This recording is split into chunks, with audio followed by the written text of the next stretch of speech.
السلام عليكم ورحمة الله وبركاته. الفاتحة.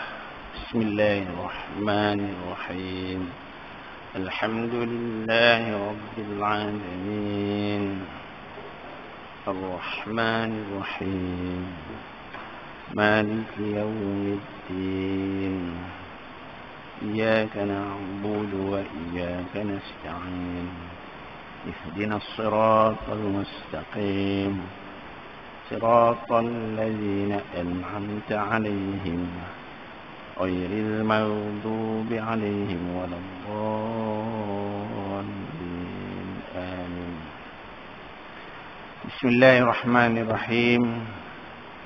الحمد لله في الأولى والآخرة، له الحكم وإليه ترجعون.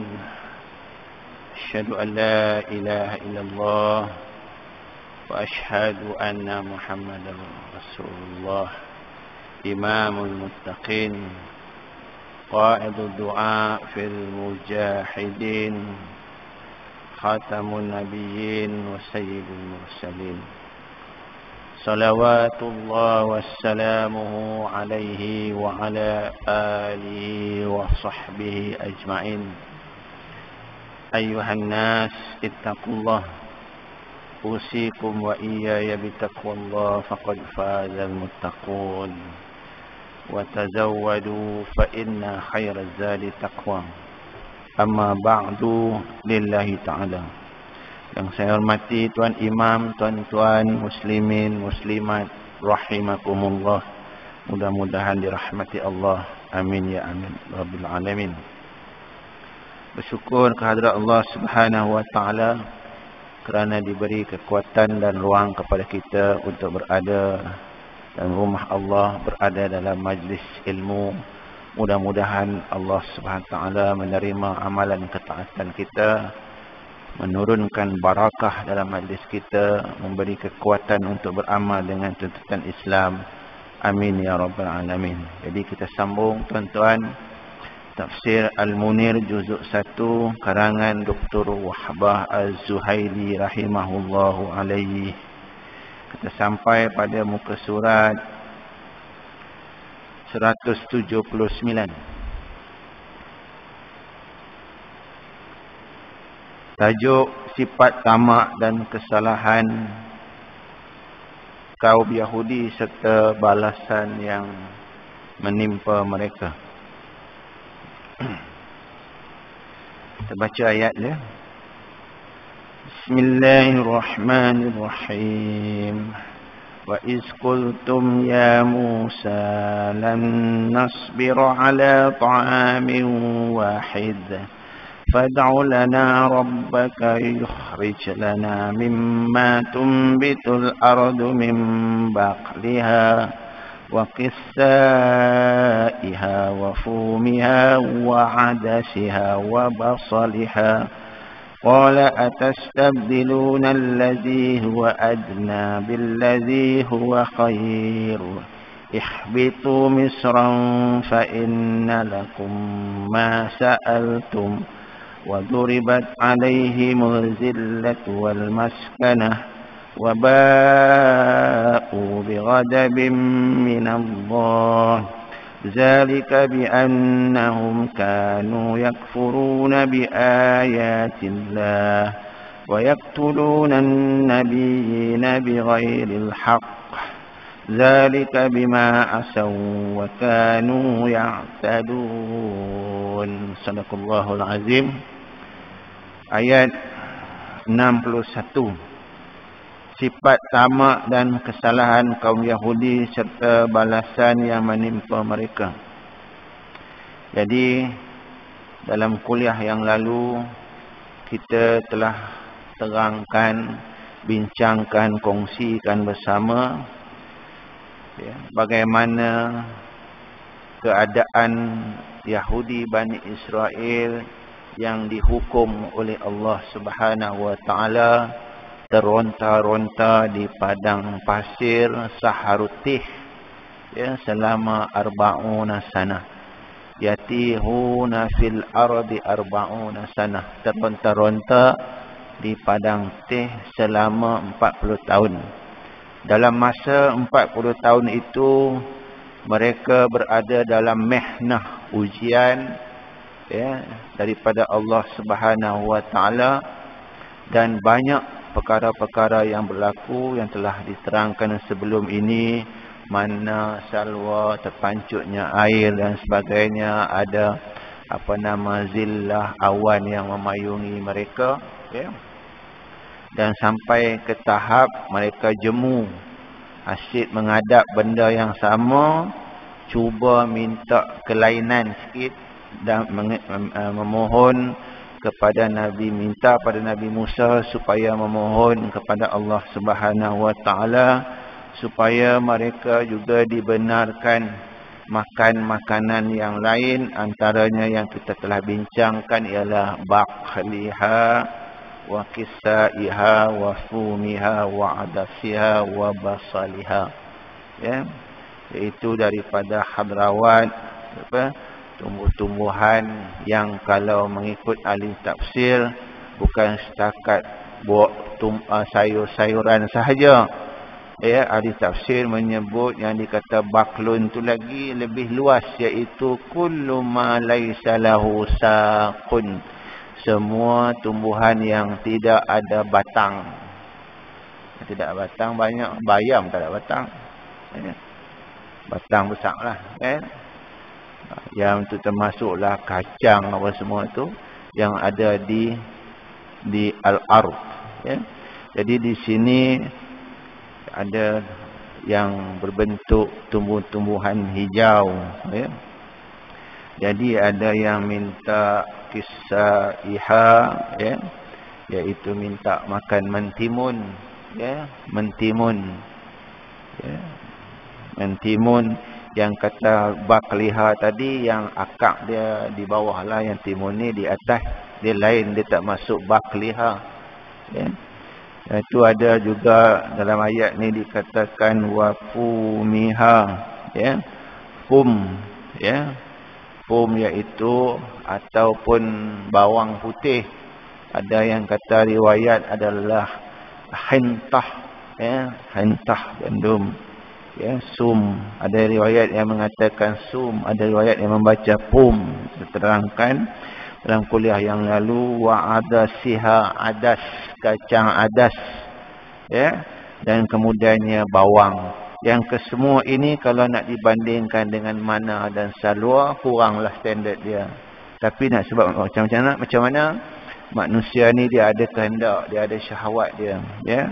Kita telah terangkan juga dalam kuliah yang lalu, iaitu ulama berselisih pendapat apakah permintaan mereka ini dianggap sebagai maksiat ataupun melanggar perintah Allah ataupun derhaka kepada Allah. Dibahaskan, ada ulama yang mengatakan tidaklah menjadi satu perkara maksiat dan derhaka kerana sekadar meminta benda yang harus, bukan haram pun, harus ya. Dan ada yang menganggap benda ini maksiat dengan perkataan dalam ayat ini, atastabdiluna allazi huwa adna billazi huwa khair.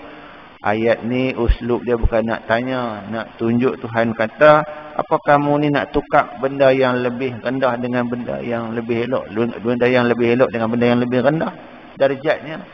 Seolah-olahnya Tuhan marah ya. Dan kemudiannya mereka diazab oleh Allah SWT bukan kerana minta yang tadi, tapi kerana wayaqtulunan nabiyyin, membunuh para anbiya dan rasul. Juga diterangkan dalam kuliah yang lalu, dan kita ceritakan antara nabi yang dibunuh, yang kebanyakannya dicerita oleh ahli tafsir, dan termasuk dalam kitab kita ni, termasuklah kitab Tafsir At-Tabari, Tafsir Ibnu Atiyah, Tafsir Ibnu Asur ya. Adalah nabi yang kita sebut, salah seorangnya yang bernama Nabi Sa'ya kan. Lepas tu ada yang kata nama dia As'iya, yang kita cerita dalam kuliah yang lalu ya. Nabi Zakaria, Nabi Yahya dah cerita dah. Jadi sekarang kita masuk 179, pedoman hidup dan hukum hakam. Kata Dr. Wahbah Az-Zuhaili rahimahullahu alaihi, meninggalkan makanan yang baik, iaitu al-manna dan as-salwa, ya, dan meminta sesuatu yang lebih rendah kualitinya, seperti bawang, kacang, timun dan sebagainya, menunjukkan perubahan dalam sikap dan watak. Jadi kita terangkan dalam secara ringkas tadi, ya, bukanlah satu kesalahan yang besar sangat, kata ulama, ya. Manusia biasa, dia ada syahwat, kan? Kita terkurung dalam rumah PKP pun jemu, yang ni terkurung 40 tahun, ya. Kita baru 2 tahun, lagi 38 tahun tak boleh balik kampung. Tu pun nak mengamuk lah tu. Betul tak? Orang duk kira jalan ni, malam ni dah 85%. Sikit lagi nak sampai ni. Sikit lagi highway jam. Orang duk kira ni, anak tuan-tuan, anak saya pun sama juga duk Kuala Lumpur tak balik-balik. Macam mana? Ya. Dia tu. Yang tu pun tak tahan. 40 tahun je lah. Bila lawan? Lagi lah. Jadi manusia ni ada syahwat. Allah Ta'ala meraihkan syahwat tu. Yang kata saya tafsir ni kadang betul juga pendapat Imam Fakhruddin Ar-Razi. Dia kata bukanlah satu maksiat. Dia kata, ya, dia kata wa indana laisal amru kadzalik. Bagi kami, kata Fakhruddin Ar-Razi dalam mentafsir ayat ni, dia kata bagi kami perkara yang sedemikian ini bukanlah seperti mana yang saya katakan tadi maksiat, ya. Siyaqul kalam menunjukkan ibahah, pola ayat suruhan tadi menunjukkan harus, apatah lagi diiringi dengan hujungnya yang kita baca tadi, ramai-ramai tadi, kulu washrabu, kan, pada ayat yang tu. Jadi menunjukkan bahawa dia bukan satu yang maksiat. Yang pentingnya wala taqsafil mufsidin, kan? Dia betul itu, ya. Jadi watak dan selera mereka berubah-ubah daripada adab dan akhlak yang tinggi kepada akhlak dan watak yang rendah, ya. Orang Yahudi, ya, dia duduk lama sebelum dia seberang Laut Merah tadi, yang Allah Ta'ala belah laut tadi, faraqna bikumul bahar tadi, kan. Mereka terlebih dahulu duduk bermewah-mewah di Mesir selama lebih kurang, kata ulama, 4 ke 500 tahun. 4 ke 500 tahun, sehinggalah munculnya Ramsis, barulah tertekan Fir'aun. Ramsis tu dia benci sangat dengan keturunan ni, Bani Israel ni. Sebelum tu hidup mewah. Mesir ni bumi yang subur, tuan-tuan. Kan? Saya pernah belajar sana, alhamdulillah. Bumi yang subur, ya. Mesir bumi yang subur, ya. Duduk di situ, ada pula sungai Nil, ya, sungai yang antara sungai yang terpanjang di dunia, kan. Baca jugalah maklumat sungai Nil tu masa duduk sana dulu. Macam kita lah, kita berbangga dengan Langkawi, depa berbangga dengan sungai Nil, kan. Sampai digelarkan Mesir tu Ummud Dunia. Ummud Dunia, emak segala dunia. Maksudnya nak apa tang tu? Nak jadi setan boleh, nak jadi nabi pun boleh. Nak jadi Fir'aun pun boleh, nak jadi Qarun pun boleh. Pergi je Mesir tu, kan, Ummud Dunia. Nak jadi macam nabi, ulama banyak. Nak jadi setan pun banyak. Itu masalah dia. Ummud Dunia. Nak buat maksiat pun banyak. Nak buat ketaatan pun banyak. Ulama tak kira lah tuan-tuan. Ni dekat tiang-tiang ni Masjid Azhar ni. Tiang-tiang ni, tiang tu ada ulama seorang ajak mengaji. Yang ni ngajak akidah. Sana ngajak fiqh. Ada ngajak Quran. Sini ngajak ni. Free. Free. Bukan kena bayar duit. Free. Kalau nak mengaji talaki ni. Free. Dia yang kata tu. Ya. Betul lagi ada Sungai Nil. Hidup 300-400 tahun. Makan macam-macam. Sungai Nil tu sungai yang subur. Panjang sampai 10 negara di Afrika tu. Ya. Kalau cakap highway plus ni kalah lah. Tak sampai 1000 km pun. Dia plus daripada Bukit Kayu Hitam ke Johor. Dia sampai beribu-ribu. Ya. 6,000 ke. 6 ke dekat-dekat 7,000 kilometer panjang. Ya. Subur. Memang subur sungguh. Ya. Jadi itulah nak makan benda-benda yang telah dinikmati sebelum ni. Itulah manusia. Kan dia berubah-ubah. Abu Hasan Al-Basri. Penggan yang kedua 179. Abu Al-Hasan Al-Basri, iaitu ulama yang lahir pada zaman Sayyidina Umar Al-Khattab 21 Hijrah, ya, dan meninggal dalam 110 Hijrah pada di Basrah. Abu Hasan Al-Basri, dia berkata bahawa orang-orang Yahudi Natana, ni satu kabilah yang bernama Natana ni. Ni dah ni. Pada mulanya adalah pemakan boleh terjemah sebagai pemakan, selalu makan. Pemakan ni buruk lantak ni. Pemakan mentimun, bawang dan kacang. Dia biasalah. Kan dah biasalah makan kan. Kita tak ada sampai tempoyak pun pening. Jadi mereka kembali berselera kepada kebiasaan pemakanan mereka yang berkualiti rendah tersebut.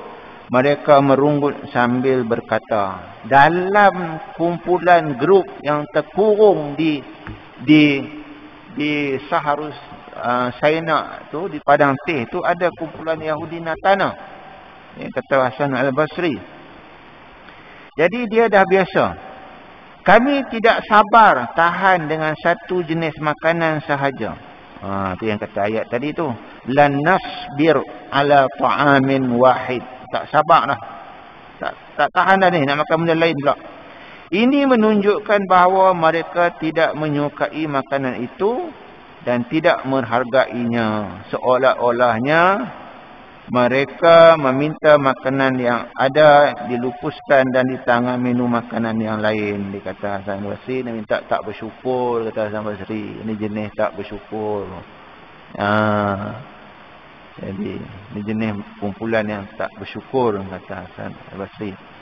Dalam dunia ni sebenarnya nak makan apa pun tak apa kan. Al-aslu fil asya al-ibahah. Asal satu benda tu adalah harus kan, makan. Hatta yadullu ad-dalil ala tahrim.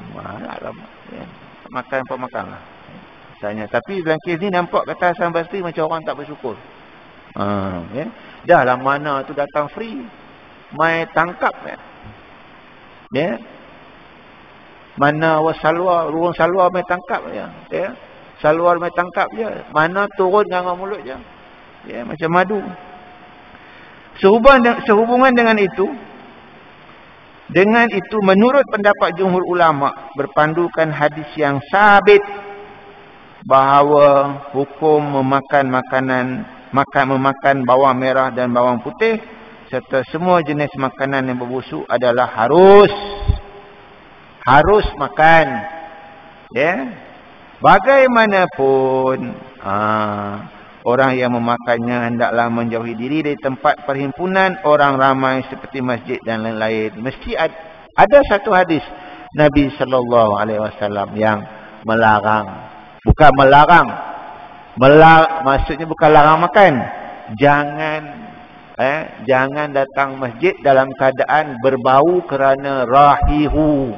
Kerana bau dia tu menyakitkan orang lain. iz'aj orang lain, ganggu orang lain. Tapi kalau habis bau tak apa, habis. Nak makan, makan. Tidak, tuan-tuan. Tuan-tuan nak makan petai, makan. Orang nak makan apa lagi? Yang berbau-bau, makan. Tapi bila nak pergi masjid, pastikan hilang bau tu.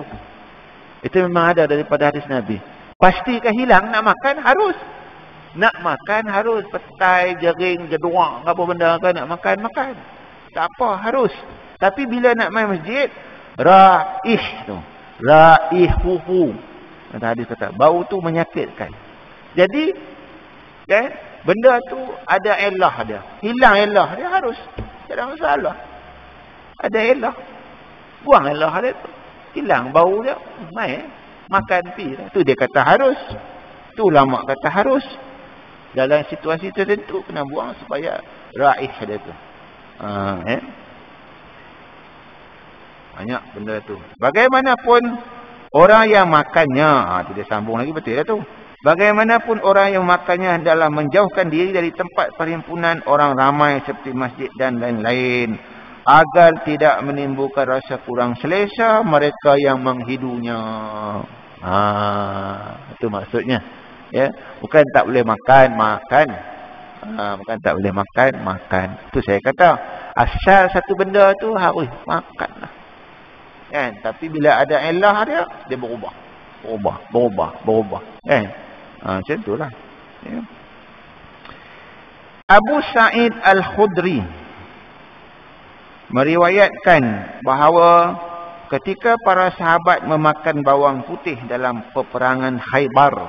Khaybar ni memerangi orang Yahudi lah. Ya. Ghazwatul Khaybar. Qal'ah Khaybar. Nabi SAW bersabda, ya, Ayuhan nas, innahu laysa li tahrimu ma ahallahu, walakinna sajaratun akrahu rihaha. Saudara-saudara sekalian, kata Nabi SAW, aku memang tidak boleh mengharamkan apa yang dihalalkan oleh Allah. Nabi pun kata macam tu. Dalam kurungan, yakni bawang. Tetapi aku tidak suka baunya. Itu je. Nabi tak suka baunya. Ya, nak makan, makanlah. Sebab elah tu, hilang elah. Bau, tak ada bau. Makan. Masalah. Banyaklah benda-benda, ya, yang Nabi tak makan. Siapa ada satu peperangan tu, dalam satu peperangan juga, lepas peperangan, Khalid Al-Walid tu tak silapnya, dia buat kenduri, makan dop kan bertempat tu, apa nama ya, dop Sinai. Dia jual dop tu kan. Khalid Al-Walid, saya rasa Khalid Al-Walid lepas peperangan, satu peperangan, saya tak ingat peperangan apa, ya, satu peperangan lah, dan sahabat dia makan dop, ajak Nabi, kan? Nabi kata Nabi tak makan. Nabi tak larang orang makan, kan? Kalau benda tu haram tu Nabi kata jangan makan, ni haram, Tuhan marah. Nabi tak makan, maksudnya nak makan harus makan lah. Nabi tak makan dok, tapi nak makan, makan. Nabi tak marah, kan? Dok dulu satu ketika menggemparkan Malaysia. Macam-macam apa nama khasiat dia, terutama tenaga batin lah, tak batin lah, macam-macam. Ya, macam-macam orang Malaysia ni. Ya, dok. Tinggal satu lagi pengedar dok Sinai tu. Jadi benda yang tu sebenarnya adalah, asalnya adalah harus, ya, bukannya haram. Samalah kes ni, bawang putih yang seumpamanya lah, dan yang sama jenis dengan dia lah. Durian pun sama, durian memang sedap makan durian, kan? Cuba terbelahak durian tengok, subhanallah, kan? Jadi nak main semayang clear dah dulu bau-bau tu.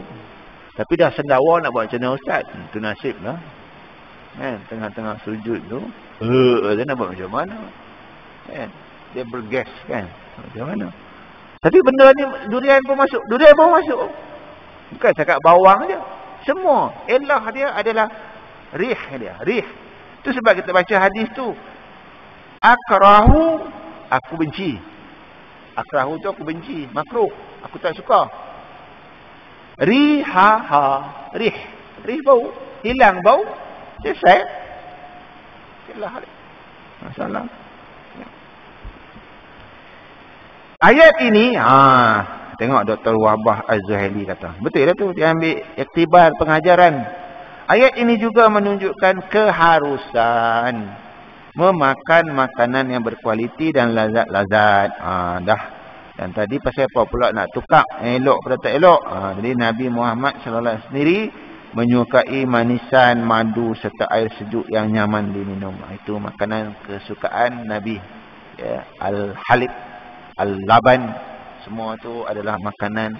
Al-asal, kan, habbatus sauda, itu semua Nabi, makanan Nabi. Yang di zaitun, ya, ya, al-inab, ruman, itu semua, ya, Nabi suka makan. Jadi apa? Jadi orang gabung-gabung kan buat jus. Malaysia, benda tu memang makanan Nabi, suka makanan yang baik-baik, ya. Ya. Tambah dah ni macam-macam kata habbatus sauda ni. Habbatus sauda ni memang ada dalam hadis Nabi. Habbatus sauda shifaa'un likulli da'in ila sam. Wa ma sam ya Rasulullah? Al-maut. Kata Nabi, memang ada. Memang ada. Memang ada dalam hadis Nabi. Nabi kata habbatus sauda ni adalah penawar bagi semua penyakit kecuali sam. Sahabat bertanya, apa sam tu ya Rasulullah? Sam tu mati. Mati tak ada penawar. Itu hadis Nabi. Hak tu yang habbatus sauda. Betul. Cuma Nabi tak terang dalam hadis tu. Makan 2 sudu, 3 sudu, 4 sudu, 5 sudu, 6 sudu. Dia tak bagi, dia ikut dos juga kan. Nabi makan, minum. Kita tiba-tiba sebotol. Kita macam mana? Sifat kali apa tu Wallahualam. Ada yang pula yang anti vaksin ni apa ni? Hampa ni tak dahulukan habbatus sauda dalam WhatsApp, dalam grup habbatus Facebook, macam-macam. Habbatus sauda pun ambil, vaksin tu kena. Baru betul. Kan? Kena cari jalan lah. Ini ada pula anti vaksin. Kan? Tak tahulah. Sampai kena hantar kerajaan Selangor marah. Ustaz. Apa kata orang ustaz? Ustaz tu. Tak berita keluar tuan-tuan pada tengok berita. Kena menghadap Sultan Selangor bagi nama. Tapi dalam keadaan sekarang kena cucuk. Ya. Dia tidak ada jalan lain. Itu tak payah diceritakan dalam kuliah lah. Semua tu benda orang tahu. Ma'ruf, maklum. Benda tu darurat. Ya. Kena. Ni tuan-tuan saya rasa semua dalam ni cucuk habis dah. Ya. Jadi makanan yang baik. Sambung lagi. Balasan kehinaan, kemiskinan dan kemurkaan yang Allah Ta'ala timpakan kepada kaum dahulu adalah adil dan benar. Duribat alaihimuz zillatu aynama sukifu. Duribat alaihimuz zillatu aynama sukifu. Dalam pada ayat yang lain, wa duribat, ayat ni dia sebut wa duribat alaihimuz zillatu wal maskanatu wa ba'u bighadabin minallah. Ya. Itu mereka ditimpa dengan kehinaan. Kerana apa? Bukan kerana minta tu. Mentimun, bawang tu bukan tu. Tu yang saya cerita kerana membunuh para anbiya dan rasul. Yang saya ceritakan dalam kuliah yang lalu, ya. Saya bawakan satu catatan, ya, daripada, saya baca lagi sekali lah, ya. Ibnu Katsir menyebut dalam kitabnya Tafsir Al-Quranul Karim, ya. An Abdullah ibn Mas'ud. Abdullah ibn Mas'ud yang menyebut, ya. Asar. Kanu Banu Israel fil yaum taqtulu 300 nabiyyin. Adalah orang Banu Israel itu pada satu hari pada satu hari, fil yaum, satu hari. Bukan beberapa hari, fil yaum, yaum. Fil yaum. Taqtulu, bunuh, taqtulu, bunuh, qatala, bunuh. Salasa mi'atin, salasa 3, mi'ah ratus. 300 orang Nabi. Satu hari. Salasa mi'atin. Nabiyin. Subhanallah. Ya. Jadi sebab itulah dikena duribat alaihi zillah. Ya, duribat alaihi zillah. Kehinaan. Apa kehinaannya? Kata Ibnu Asur yang last sekali, apabila orang Yahudi Banu Israel membunuh Nabi Allah Yaqub, Nabi Allah Yahya, Allah datangkan kemukaannya, iaitu datanglah Maharaja Titus yang terakhirlah. Sebelum tu banyaklah Bukhtanasar lah yang terakhir. Ya, lebih kurang 70, dicatatkan 70 tahun qabla miladiyah, sebelum kelahiran Nabi Isa alaihi salam. Maharaja Titus yang menghalau, mengusir Kaisar Rom ni mengusir orang-orang Yahudi Bani Israel daripada bumi dia, dan kemudiannya merempat, mencari-cari penempatan. Sampailah sekarang duk berebut dengan orang Arab tu. Itu orang Yahudi. Serta sejarahnya, ya, Kaisar Rom Titus, Maharaja Titus, ya. Dan ada di kalangan mereka bila kena halau nak pitang mana? Tidak lain dan tidak bukan dirujuk kepada orang-orang yang ada kenamaan dalam mereka, ya, kubarak mereka. Kita pergilah ke bumi Yasrib. Kerana di bumi Yasrib itulah menurut ajaran dalam kitab Tauratnya seorang nabi yang akan datang berhijrah. Maka datanglah Ibnu Hayyiban. Itu yang cerita dia tu. Menetaplah di bumi Madinah. Itu duduk di Madinah tu. Itu cerita dia. Tuhan bagi bala. Kerana apa? Bunuh sangat, halau, merempat. Sampai telah merempat. Itu cerita dia.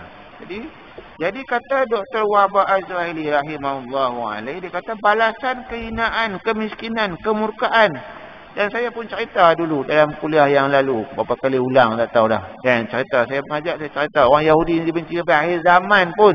Ya, bukan setakat pokok, habis semua pokok, batu, cakap. Ya, kecuali satu pokok aja. Pokok apa? Gharqad. Gharqad je. Dia tak bercakap, tak bagi tahu yang orang Yahudi tu nyorok belakang dia. Hai orang Islam, mai bunuh. Di akhir zaman nanti. Memang betul, itu hadis sahih. Orang Yahudi dia percaya. Pakat tanam pokok gharqad. Sebab dia yakin pada hadis tu. Kalau dia tak yakin, dia tanam apa? Itu orang Yahudi. Itu yang katakan illa gharqad. Itu hadis tu dia kata kecuali gharqad. Fa'innahu min syajaratil Yahud. Dia adalah pokok orang Yahudi. Gharqad. Itu yang tanam. Ya.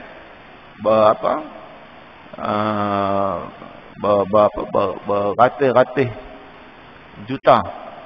Ya. Ekar dia tanam. Pokok gharqad. Esok nak perang sedang. Jorok balik pokok tu. Selamat kita. Itu. Sampai benci tak tahu. Ya. Habis benci, batu cakap benci kat dia, pokok benci. Itulah kehinaan dia. Ya.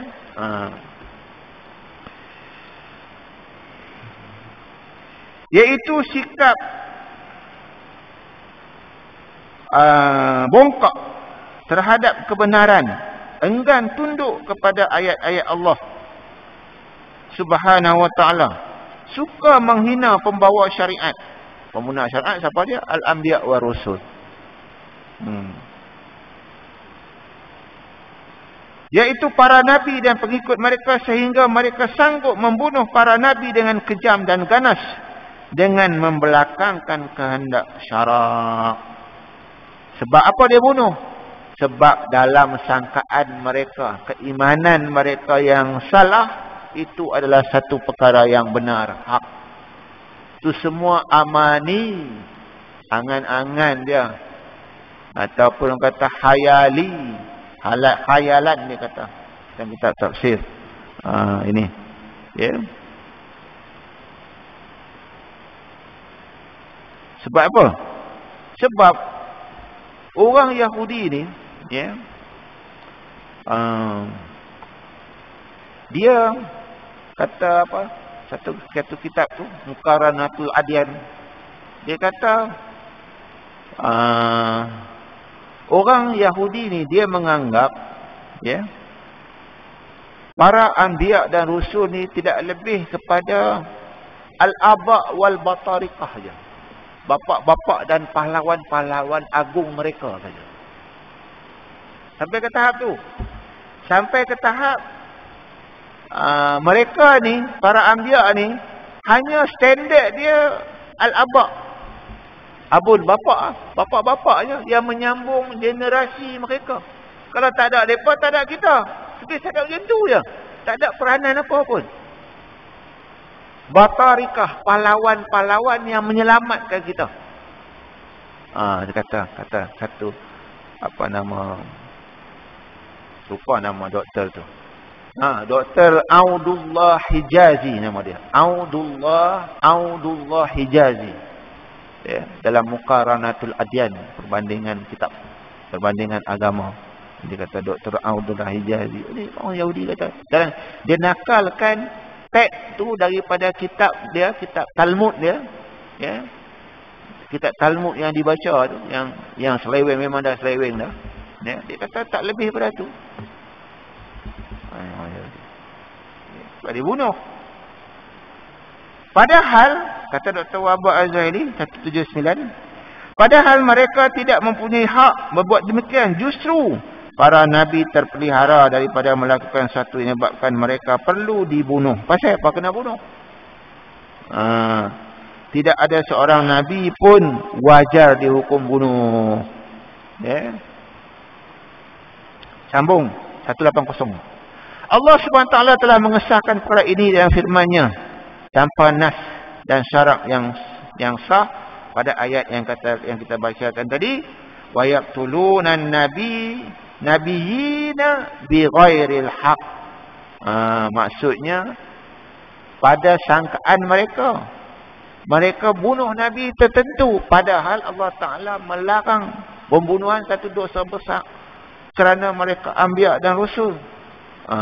Ya. Nabi ni banyaklah, ya. Tak terkira lah banyaknya. Ulama hanya membataskan sekadar 120,000. Kan? 120,000 je. Dalam kitab tauhid mana-mana macam itulah. 120,000, 130,000, tak lebih pun 300,000. Dan kitab tauhid. Tapi yang sebenarnya wallahu alam bisawab jumlah dia. Ya.